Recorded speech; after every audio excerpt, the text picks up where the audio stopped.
Alam niyo ba mga ka-faith na isa sa pangako ni Mama Mary sa mga taong faithful na nagdadasal ng rosary araw-araw ay yung pagbibigay niya ng special protection.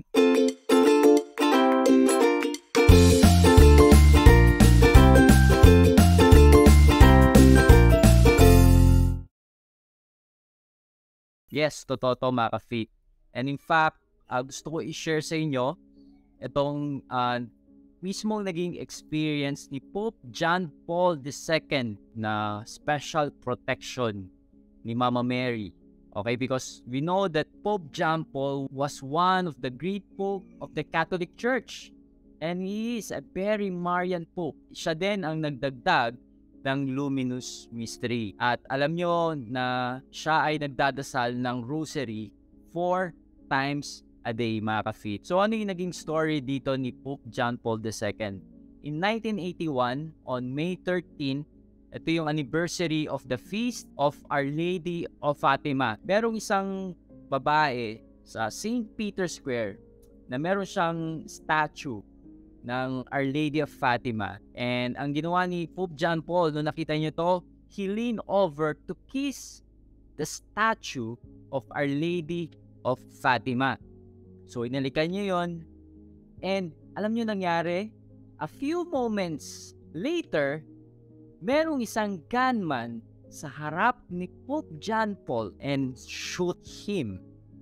Binaril siya. At alam naman natin yung naging story nito, di ba? At itong gunman na to, okay, gusto ko lang i-clarify sa inyo to mga ka-faith. Harap-harapan siya kasing binaril ng gunman na to. At isa tong sharpshooter. Pag sinabing sharpshooter, yung bullet na tatama dapat kay Pope John Paul ay naka-aim yun sa kanyang vital organ. Okay, syempre kung isa kang hard killer, diba, talagang pag gusto mong pumatay, ay talagang patay yan. Talagang nasa vital organ mo yan, dun yung target mo. And you know what happened mga ka-faith? Somehow, inside the body, the bullet missed all of the vital organs of Pope John Paul II. At alam nyo, Pope John Paul II is fine nung araw na yun. Okay siya nung araw na yan. Paano ko nasabi na okay siya? Kasi, di ba, sasabihin nyo, Adrian, okay ba yun? Nakita natin, di ba, yung karumal-dumal na nangyari kay Pope John Paul II nung panahon niya. Talagang napahiga siya, talagang daming dugo, at nagpanic ang buong tao doon sa St. Peter's Square, doon sa Vatican. Di ba? Na nung panahon na yun, si Pope John Paul II daw ay wala siyang death anxiety. Okay? So ano tong death anxiety na to? Ang tao, pag ikaw ay mamamatay, alam mo na mamamatay ka na. You know in your soul that na ikaw ay malapit na. Okay? So meron kang death anxiety. And afterwards, they asked Pope John Paul II, ito yung tinanong nila kay Pope John Paul II, Holy Father, why are you so calm and why are you so peaceful? Okay, tinanong niya nung panahon doon na nabaril siya. At sinagot ni Holy Father, ni Pope John Paul II, I knew I was going to live. I have the protection of the Blessed Virgin Mary. Although the one finger is pulling the trigger, I knew that there is one finger who is guiding the bullet. Alam natin kung ano nangyari kay Pope John Paul II na na-survive niya tong assassination na ginawa sa kanya. Yung mismo naging assassination na yun pa yung naging daan ng conversion nung gunman niya. Kilala natin yun, si Mehmet Ali Agca.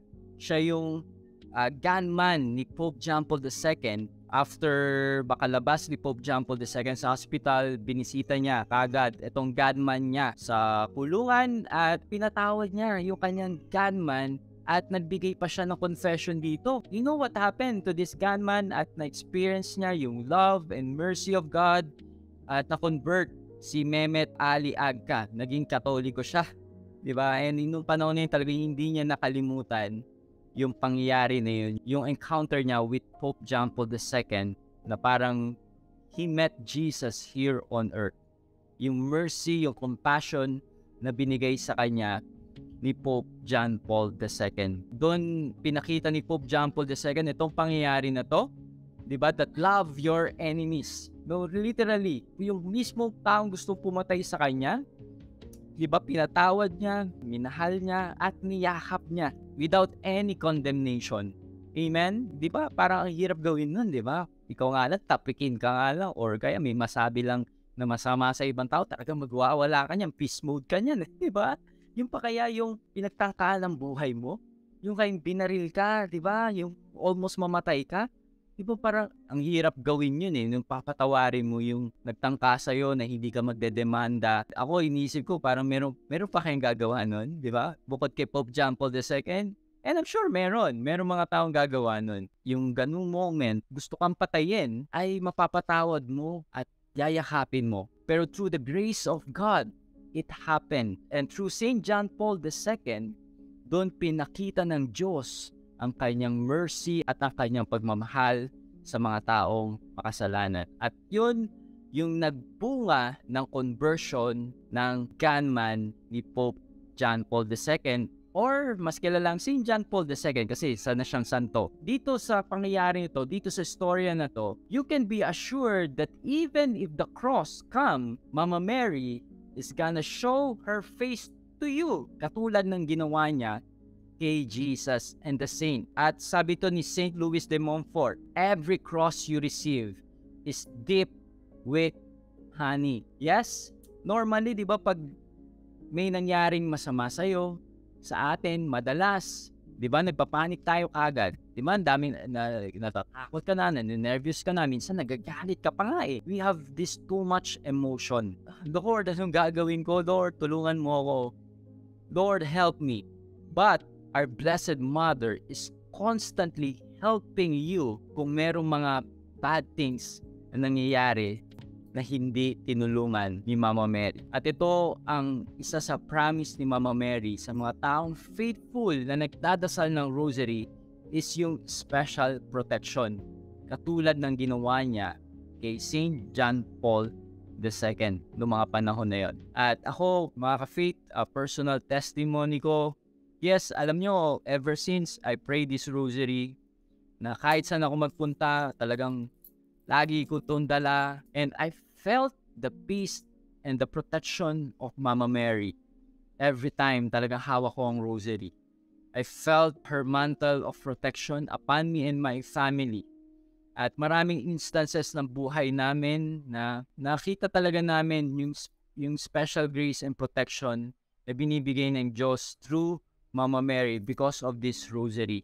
Kasi may mga times sa buhay namin na almost mapahamak na kami, almost may malaking gastos, muntikan, yung mga ganun ba? Pero alam niyo yun, in just a nick of time na merong tulong na dumadating, merong special protection and may special grace na binibigay si Mama Mary. Pinapadaan ng Diyos kay Mama Mary. Yes, di ko pa na-experience yan, yung katulad kay Pope John Paul. At ayoko ma-experience yan, di ba? Yung merong gunman na gagawin. Pero may iba't ibang level kasi yan ng faith. Ganun na yung level ng faith ni Pope John Paul II na even death, he will not be afraid because sa puso niya, he was assured that Mama Mary is with him. That Mama Mary will protect him. At yes, mga ka-faith, nangyari yon. Kasi di ba yung gunman ay talagang sharpshooter yon. Alam ng gunman kung saan papatamain yung bullet, talaga sa vital organ yan. Pero miraculously, di ba, nag-miss yun sa vital organ ni Pope John Paul II. Yung moment na yun ay feast day pa ng Our Lady of Fatima. Doon natin makikita na niligtas ni Mama Mary si Pope John Paul II.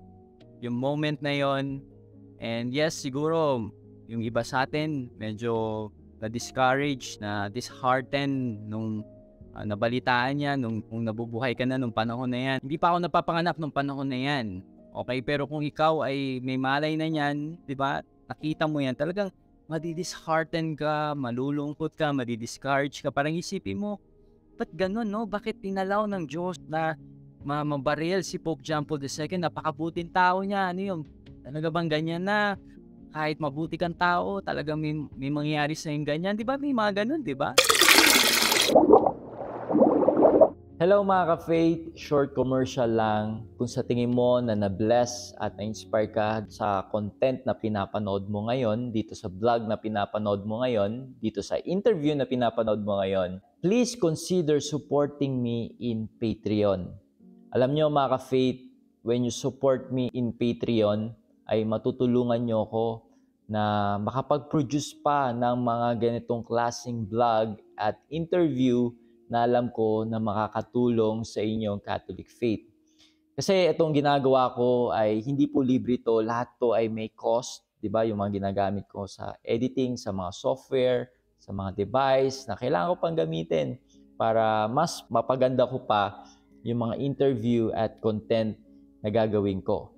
And through your help, through your support, ay mas matutulungan nyo ako na mas ma-improve lahat ng ginagawa natin dito sa ating online evangelization through your support in Patreon. Ano nga ba ang Patreon? Alam nyo, pag kayo ay nag-decide na isupport ako sa Patreon, ay bibigyan ko kayo ng exclusive content na galing sa akin na pwede nyo ma-access at also exclusive content na mula din sa mga kilalang Catholic speaker at mga na-interview ko dito sa aking vlog na hindi ko ina-upload sa YouTube at ma-access nyo lang to dito sa Patreon. If you want to be part of my Patreon group, ilalagay ko yung link sa taas or sa baba ng video na to or dito sa mismong vlog na to, ilalagay ko yung details na yun kung paano ka pwedeng maging part ng aking Patreon group. Thank you so much. So pagpatuloy na natin yung pinapanood mo. God bless. Naiisip natin na itong si Pope John Paul na napakabuti na what more pa kaya tayo, napakasama natin, di ba? Yung mga ganun. Pero isipin natin mga faith that God allowed this pangyayari na yan, yung experience na yan for a reason, for a purpose. Yes, minsan nakaka-discourage, nakakatakot, na medyo magugulo yung faith mo. Pero kung titignan natin, sometimes yung mga bad things na yan ay ginagamit yan ng Diyos to bring out something good to it. Itong story na to, itong miraculous story na to, ito yung reason na pinapakita sa atin ng Diyos.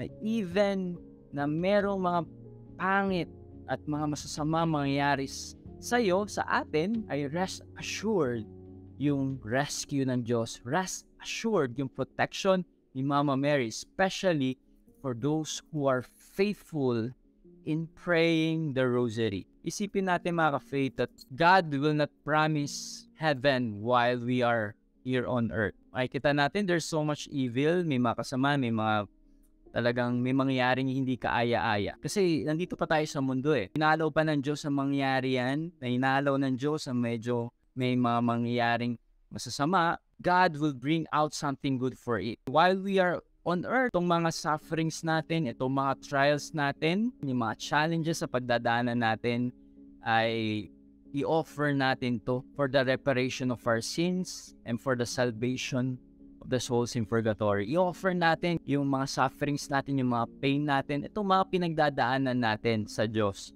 Diba? Make it fruitful. Make it salvific. Diba? Yung parang yung pangtapal mo yan sa demonyo na kahit na merong masamang nangyayari sa iyo, ino-offer mo to for something good. Na kahit na merong masamang nangyayari sa iyo, ay ino-offer mo to for something good. Amen. I really encourage you to pray the rosary every single day. Faithfully, you pray the rosary every single day. Kahit hindi mo naman gayahin si Pope John Paul II na 4 rosary a day, di ba? Hindi ka pa sa ganung level, okay lang. At least 1 mystery a day. Doon mo simulan. And then later on, pag medyo tingin mo, nasanay ka na, nagdadasal ka rosary every day, so try mo 2 mystery a day, at 3 hanggang 4 hanggang 10 kung gusto mo ganun. Pero it's up to you. Pero at the end of the day, it's the intention of your heart. Diba? God knows the intention of our heart. Si Lord, nakikita yung puso mo, kung ano yung nilalaman ng puso mo. And God honors that. Amen? Sa mga nahihirapan na magdasal ng rosary, ay meron akong ginawang vlog regarding dyan. Sa mga medyo tinatamad, nagbigay ako ng mga tips. Mukhang makatulong sa itong mga shinare kong tips para mas ganahan ka magdasal ng rosary. So ilalagay ko yung details sa video na to, or dyan sa link sa taas. Dito makikita mo yan. Dyan, banda dyan, makikita mo yan. Lalabas yan dyan. or tingnan mo sa details dito sa baba ng video na to or sa comment section, nilalagay ko yon. And I hope na makatulong yan sa'yo. Make sure na i-share mo tong vlog na to sa iyong mga friends and relatives. Alam ko na marami tayong matutulungan through this vlog. Thank you and God bless. How can we evangelize lukewarm Catholics? Our Lady. My answer is always the same. Para magkaroon ka ng access sa content na ito, be part of my Patreon group at i-click mo lang ang Gold Membership. Ma-access mo na ang buong video talk na ito. Alam mo ba na pag ikaw ay naging part ng aking Patreon group, ay matutulungan mo ako makapag-produce pa ng mga high quality content na katulad ng pinapanood mo ngayon, at sobrang makakatulong ito sa ating online evangelization dito sa ministry na ginagawa natin para mas ma-empower nyo ako makapag-produce ng mas marami pang content na alam ko na makakatulong sa inyong pananampalatayang Katoliko. Thank you and God bless.